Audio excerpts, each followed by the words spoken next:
ఈరోజు ఎగ్ మసాలా కర్రీని సింపుల్‌గా, టేస్టీగా ఏ విధంగా చేసుకోవాలో చూపించబోతున్నాను. టేస్ట్ చాలా చాలా బావుంటుంది. అన్నంలోకి గాని, చపాతీలోకి గాని ఎందులోకైనా చాలా బావుంటుంది. చేయడం కూడా చాలా ఈజీ.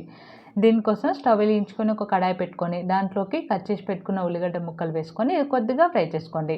ఇలా కొద్దిగా ఫ్రై అయిన తర్వాత పచ్చిమిర్చి ముక్కలు, జీడిపప్పు, అల్లం, వెల్లుల్లి వేసుకొని మరి కొద్దిగా ఫ్రై చేసుకొని పూర్తిగా చల్లారిన తర్వాత మిక్సీ జార్‌లోకి వేసుకోండి.